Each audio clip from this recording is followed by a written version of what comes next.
it's a terminal condition. There is no medication. There's really not a lot that we can do for you, but there will be palliative care when the time comes. I'm 33. Wow. Hello. Hello, I'm Nice to Kyle. meet you. Hi, Jonathan. Lovely to Good meet to you. meet you. How are you doing? All right. Where have you come from today? I've come from Leeds, so right. I live in Leeds. Obviously not born there, Scouse, but what about you? Oh, easy journey. London. London. Born and bred. South London, Herne Hill. So yeah, I live in Leeds. I went there for uni and then just never left. And I am a drag performer as well. All right. Yeah, so I do drag, and then I work in admin, which pays the bills. And then I'm doing a lot of the advocacy on the side, trying to turn that into more of a career. So yeah, that's me really. And I know obviously a lot about, you do a lot of activism. I've seen a lot of it before. Yeah, but I mean, I do, but it's extraordinary kind of sort of, I feel like I'm only just starting. Yeah. And yet I've been living with this virus for now 40 years. Yeah. Which is just... insane. It seems crazy. I was diagnosed when I was 20. So I was at uni in Leeds, and it was obviously still really hard, but I think it's just like being part of the generation that kind of grew up with a lot more education on it. Still not enough, but, I was aware of it. And But you grew up with Section 28. I did, but... So homosexuality could not be talked about. Exactly. I grew up in an environment where, we're just learning about the heterosexual counterpart. So obviously we know that HIV is not strictly a queer issue and that anyone can contract it, but that's not what it was viewed as at the time, and for a lot of people still to this day. So I'm growing up knowing whispers of this HIV thing that gay people can get, all the while thinking, but I think I might be gay. So for me, it was limited knowledge and a lot of imagination, which can breed quite a negative outlook on it, where you think, oh God, does that mean I'm going to get that? Is that like the standard? So my actual education on it was limited, and lucky for me, I had people steer me in the right direction so that when the time came that I was diagnosed, it wasn't a complete shock, and I'd done my own research and I knew the facts. So I think, there's a privilege there of knowing a lot more than your generation would have, but also at the same time, you mentioned Section 28. Teachers weren't saying anything. Teachers weren't telling me, like... But they couldn't. I know it's not their fault, but... No, that was the absolute sort of wickedness of Margaret Thatcher. Yeah. Because to do that, and particularly do that because, this was when HIV was already around. It wasn't called HIV, but it was already around. So to actually make sure that young lesbian and gay people, but particularly gay people, did not have sexual education that talked about, the both the dangers, but also the possibilities of things was, I think, criminal. It will, for sure. Criminal. It's erasure, isn't it? So it's really interesting the way things changed and shifted. But I remember sort of basically what had happened to me, that every single lymph node in my body had erupted. I made an appointment to go and see my GP, and I remember as I walked in the room, she got up and she said, "Shake my hand." And as I shook her hand, she felt the lymph node in the crook of my elbow. And I went, "Ow, what did you do that for?" She said, "That's the sailor's handshake. Whenever the sailors went into port, they would shake the hands of the women or the men that they were going with. And if that lymph node was up, it was a sign of syphilis, and they wouldn't go with them." So she said, "Have you had a checkup for syphilis recently?" So I said, "No, I've had syphilis, but no, I haven't." So she said, "I suggest that you go." And I used to go to James Pringle House, which was part of the Middlesex Hospital. So that was special clinic. I was going to say clap clinic. The special clinic I used to go to. And so I went and I presented myself and they were all over me. So I was there literally for 2 days waiting for the results to come. When they came, they said, you have a virus which is causing you persistent lymphadenopathy. It's a terminal condition. There is no medication. There's really not a lot that we can do for you, but there will be palliative care when the time comes. I'm 33. Wow. Do I want to hear about palliative care? I mean, I was just winded. Yeah, I can imagine. And then they said you can go home. Was that called HIV, or No. they still didn't understand what that was? It wasn't, didn't have a name. So Did you have a moment where the minute she said it, you knew, I know what this is? No. No. No. Were you completely didn't know anything about it before then? At that point, I sort of, I wasn't making any kind of connections to it. At that point, I mean, and it really wasn't until a lot later, because in 1986, it finally got a name, which was called, the virus was called HTLV3, which was human lymphadenopathy T cell virus. I mean, mouthful. Virus 3.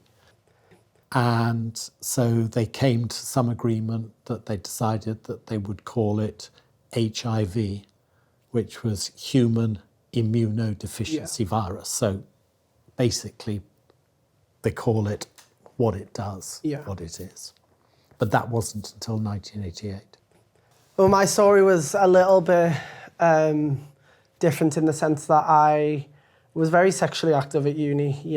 I'm like 20, gay, living my best life. I've just moved city. So I was, enjoying all that Leeds had to offer, and I was always very safe. So again, like with my parents, like as embarrassing as it was, when I went to uni, my mum bought me condoms, very that story. My mum and dad were great for being like, always use protection, even if it was uncomfortable to talk about it. So out of many partners, it was like 2 that I had a unsafe interaction with. So I hadn't even given it any thought, which looking back was kind of irresponsible. But I went with my best friend so she could get an STI check, because she had an interaction and then she had like a rash. So she was like, I just want to check it's not anything. Yeah. Will you come with me for moral support? So of course I went with her. So I was with her, and then I think the woman said something like, do you want to be tested as well? It's free, you may as well. So I was like, okay, I'll just get one done, thinking it would surely all come back negative. Of course. And then I got the text giving me the all clear for chlamydia. So basically the urine test came back with nothing. Yeah. And then I got a phone call and she asked me to come in for more bloods. And as I say, like, I was quite in the know about it at this point. So I was like, does this mean I have HIV? Level with me here on the phone. You actually asked her on the phone? Yeah. Right. Yeah, I'm a very confident person. But that's brilliant. And I just was like, just tell me if I've got it. Yeah, yeah. Because that's where my mind obviously went straight away. Right. And she was like, we can't confirm that. We just need to get you in for more blood. Sure. She was doing her job, so I didn't resent her for it. But I was like, I always say to people that was my diagnosis. That's when I cried. That's when I was like, my life's over. When I actually then went in for more bloods and did the test and waited for the line to come up, then I was really calm. Yeah, I mean, the emotions in terms of receiving a diagnosis, I mean, I was winded. I mean, it's the only word to describe it, because and it wasn't shock, and in a way it wasn't fear. I think I can't describe it. It was literally just kind of that, just the air is knocked out of you. And I remember leaving the hospital, kind of confused, not really kind of I don't suppose I'd taken it on board what they had said. The idea of palliative care just seems a nonsense. Yeah. Because of being 33. So, and going back to my flat in the East End, I was living in this lovely Peabody flat. But I was living on my own, so I wasn't sort of with people. And just closing the door and just having this absolute sort of collapse. Yeah. That my life was over, that this was it. And I didn't get in touch with people. I didn't speak to anybody. I didn't reach out. I just completely kind of collapsed sort of in on myself. I just had this growing internal concerns around it where I was like, really just trying to wrap my head around what it meant to have it then for the rest of my life. And I remember I missed a hospital appointment purely by I just didn't make it, it happens to all of us.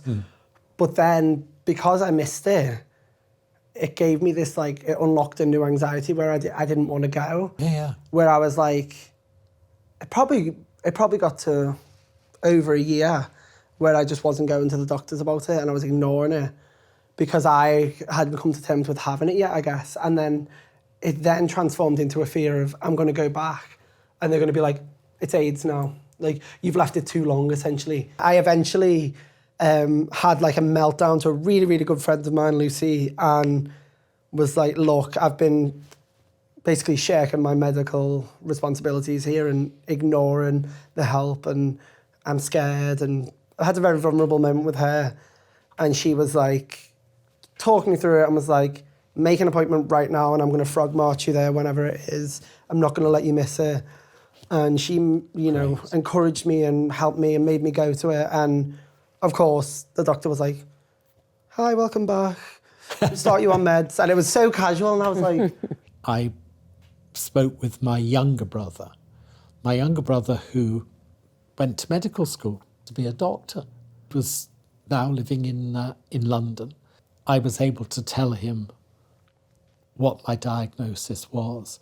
By that time, it now had a name. So, Right. we're going on. It wasn't really early.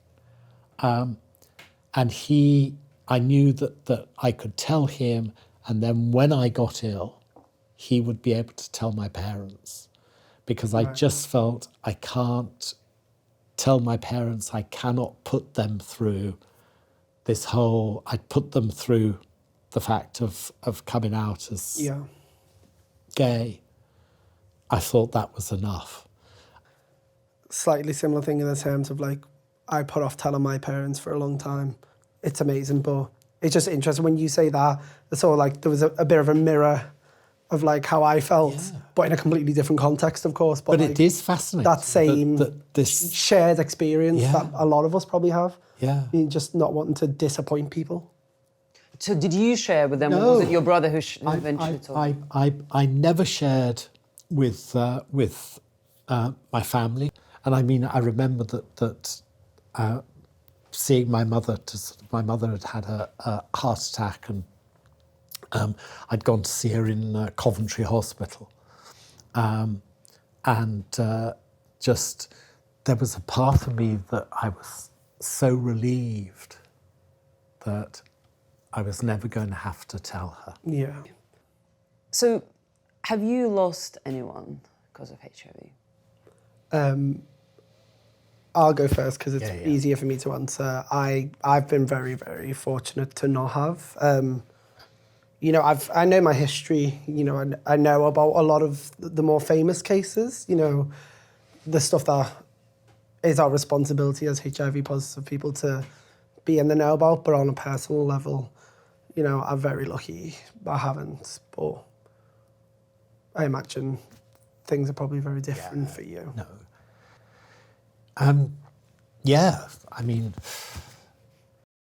I mean, very early on,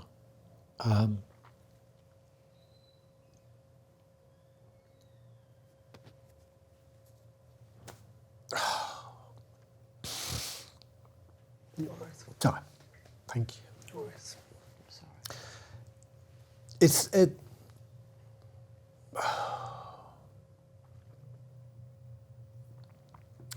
It is difficult to talk about, Of course. basically.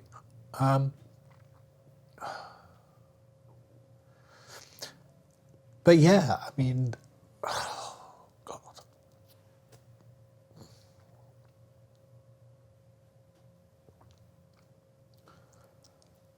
I think that the thing that was most difficult around it was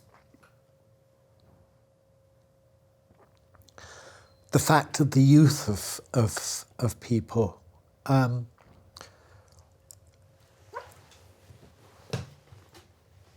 Because I was 33 when I was diagnosed. And,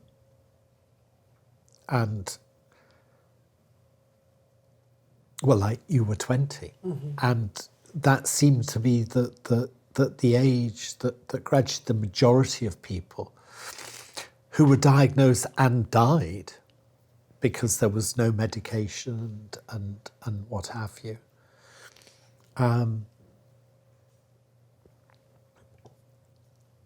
So yeah, it's and it still is difficult. Yeah. You feel, it feels like people are like cheated of life, doesn't it? Completely. It feels, you think about all of the amazing like artists and creators and talent and love that is lost, and it just feels unjust. I think that's why it gets to us so much. I think so. Because death is easier to rationalise when you die peacefully in your sleep because you're old. You know what I mean? Yeah. When it's and that you've had a life. Yeah. You know, I've had a life. I've had an amazing life. So when I go, you know, that'll be fine. But